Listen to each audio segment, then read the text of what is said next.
Good morning, आदाब। कल मैंने एक गजट पढ़ा, देखकर बहुत खुशी हुई कि गजट आया है।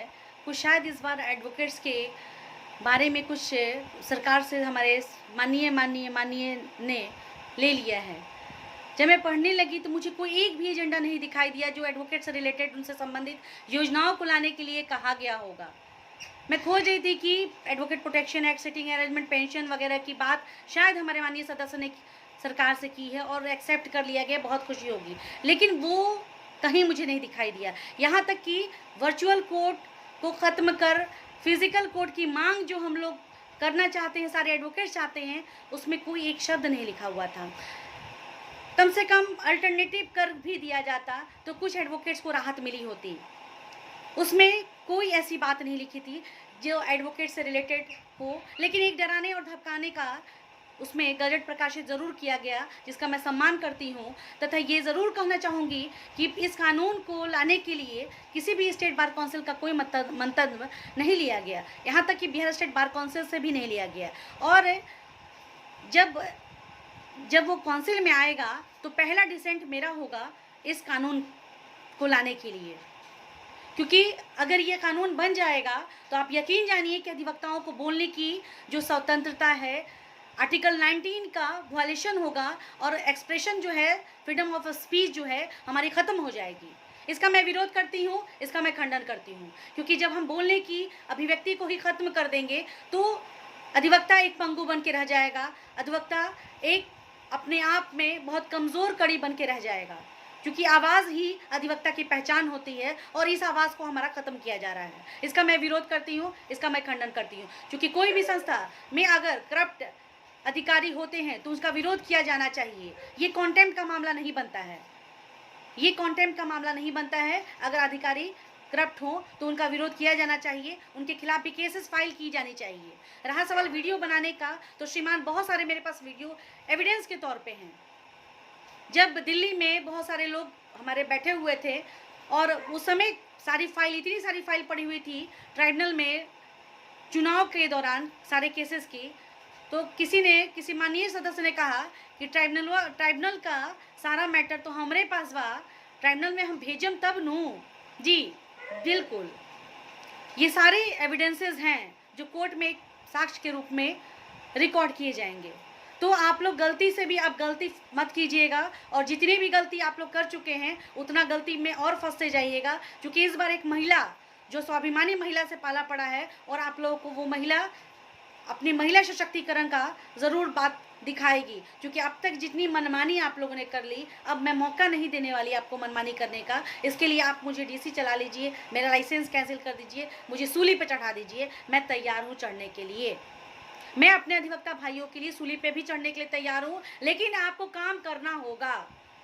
ये एक्सप्रेशन को मैं ख़त्म नहीं करूँगी और हमेशा मैं वीडियो अपना बनाती रहूँगी, आपसे रिक्वेस्ट करती रहूँगी, आपसे मांग करती रहूँगी और आपको से पूछती रहूँगी, सवाल करती रहूँगी। सवाल से मत घबराइए, सवाल का जवाब दीजिए, भागिए नहीं, क्योंकि अक्सर जो भागते हैं ज़रूर गलती करते हैं। आपने श्रीमान अपने होम डिस्ट्रिक्ट गोपालगंज में झोपड़ी अभी तक देखी है क्यों? वहाँ भवन अधिवक्ताओं के लिए क्यों नहीं बनाए गए? बैठने की व्यवस्था जो है, सिटिंग अरेंजमेंट का, वहाँ अरेंजमेंट क्यों नहीं किया गया? ये आपके रीज़न की बात है। आप अपने रीज़न में कोई आप एक काम बता दीजिए श्रीमान, जो आपने अधिवक्ताओं के लिए पॉजिटिव चीज़ लाई हो। आप कोई भी काम नहीं ला सकें। एक इंश्योरेंस का फॉर्म आपने भरवाया था, साल भर पहले पूरे बिहार के एडवोकेट्स ने भरा था, आज तक उसका आउटकम नहीं आया कि आपने उस फॉर्म का क्या किया? क्या उसको भी डस्टबिन में डाल दिया गया? क्या ऐसे विश्वास आप तोड़िएगा? वकील को अब विश्वास खत्म होता जा रहा है, इस विश्वास को बनाइए, ख़त्म मत कीजिए। मैं आपकी कोई दुश्मन नहीं हूँ, सवाल कर रही हूँ, चूँकि वह एडवोकेट्स हमसे सवाल करते हैं, जो हमारे वोटर है वो हमसे सवाल करते हैं। मैं आपकी वोटर हूँ, मैं आपसे सवाल करूँगी, और सवाल से घबराते रहिएगा, भागते रहिएगा। कहाँ तक भागिएगा? जहाँ तक सवाल है कि आपने जो ये कानून लाया है और हमारे जो फ्रीडम ऑफ स्पीच पे आपने रोक लगाने की कोशिश की है, मैं हर वीडियो बनाऊँगी श्रीमान, कानून के दायरे में एक्सप्रेशन को अपने कंट्रोल करते हुए, अपनी बात को रखने का अधिकार मेरा है और विरोध करने का भी अधिकार है। इसको आप मेरा अधिकार ख़त्म नहीं कर सकते। मैं किसी भी आपके गेदड़ भक्तियों से डरने वाली नहीं हूँ। मैं कभी नहीं डरूंगी। कल भी आवाज़ मेरी वही थी, आज भी आवाज़ यही है और आगे भी आवाज़ वही रहेगी। आपने ऑडिट क्यों नहीं कराया ये बताएं आप। 2006 से लेकर के अब तक आप विराजमान हैं श्रीमान। धर्मनाथ यादव सर हैं, आप हैं, बहुत पुराने मेंबर्स लोग हैं, अब तक ऑडिट क्यों नहीं हुआ। ऑडिट का नाम लिया जाता है तो दो टुकड़े में आप लोग बढ़ जाते हैं। धर्मनाथ सर कहते हैं कि मैं अपनी टीम से कराऊंगा, आप कहते हैं हम अपनी टीम से कराएंगे। क्यों भाई, आप क्यों कराइएगा? इंडिपेंडेंट कोई एजेंसी क्यों नहीं कराए? इंडिपेंडेंट एजेंसी कराई जानी चाहिए। क्यों नहीं अब तक ऑडिट हुआ? इसी तू में अब तक ऑडिट नहीं हुआ। वकीलों की हालत बद से बदतर होती जा रही है। सरकार कोई फंड नहीं दे रहा है। 35 करोड़ रुपये पिछले बार आ करके वापस चले गए। ये जिम्मेवारी आप लोग की बनती है। आप लोग ऑडिट नहीं करा पा रहे हैं। वकीलों को आप क्या दीजिएगा? इसलिए आप लोग से आग्रह है, प्लीज़ पॉजिटिव काम कीजिए, पॉजिटिव सोच रखिए। फातिमा के पीछे पड़ने से कोई फ़ायदा नहीं है। फातिमा पे कोई भी आप शासन कीजिएगा, मैं सहने को तैयार हूँ, अकेले दुख झेलने को तैयार हूँ। और मैं आगाह करती हूँ उन भाइयों से जो नीतू जी के कहने पे मेरे साथ व्हाट्सएप पे, फेसबुक पे जो बातें करते हैं, मैं वैसी महिला नहीं हूँ जो मैं आपका बर्दाश्त करूँगी। अगर आपके पास कोई एविडेंस है आप लाइए, मैं सर झुकाने को तैयार हूँ। विदाउट एविडेंस अगर आप कुछ भी बात कीजिएगा, मैं डिफेमेशन का केस फाइल करूँगी आपके अगेंस्ट में। उसकी जवाबदेही आपकी बनेगी, जिम्मेवारी आपकी बनेगी, मेरी नहीं बनेगी। आप किस टाइप के एडवोकेट हैं? बगैर एविडेंस के, विदाउट एनी एविडेंस आप लोग किसी के कहने पे कैसे बात करते हैं? मांगिए नीतू जी से, मानिए नीतू जी से कोई ऐसा प्रमाण है जो वो साबित कर सके कि मैं कैसी हूँ, मैं क्या हूँ। मांग लीजिए उनसे। अगर वो नहीं देती हैं तो सवाल उनसे पूछिए। ये लड़ने लड़ाने वाला काम जो कर रही हैं उनको मना कर दीजिए। नीतू जी आगाह करती हूँ दूसरी बार, मैंने फर्स्ट टाइम आगाह किया था, आप नहीं मानी, फिर दूसरी बार आगाह कर रही हूँ। पूरी आपका सारा एविडेंस है।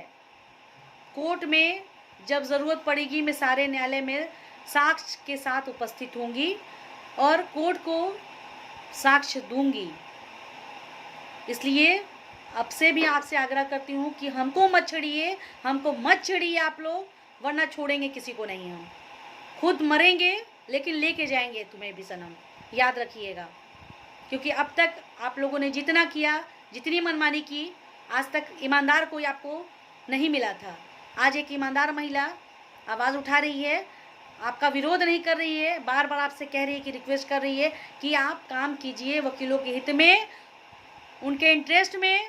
अभी फिजिकल कोर्ट चालू करने की बात कीजिए आप लोग। कम से कम फिजिकल कोर्ट काम शुरू हो जाए, वकील खुद से डिपेंड हो जाएंगे। अगर फिजिकल नहीं चालू हो पा रहा है तो वर्चुअल पे ही अटेंशन ड्रॉ कीजिए, उस सिस्टम को सही करवाइए ताकि सारे एडवोकेट्स के केसेस जो हैं वो डिस्पोजल हो, जजेस को भी परेशानी ना हो और हमारे सारे एडवोकेट्स को भी परेशानी ना हो। ऑनरेबल हाई कोर्ट से रिक्वेस्ट कीजिए, ऑनरेबल सुप्रीम कोर्ट से रिक्वेस्ट कीजिए, माननीय रविशंकर बाबू से रिक्वेस्ट कीजिए कि सिस्टम को सही करें ताकि केसेस का डिस्पोजल हो सके। कैदी जेल में भरे हुए हैं, उनका बेल नहीं हो पा रहा है। सिस्टम जो अभी है हैंडीकैप्ड होता जा रहा है। तो वकीलों को राहत मिले, आम जनता को राहत मिले, कुछ काम दिखाई दे, वैसे चीज़ को प्रयास कीजिए।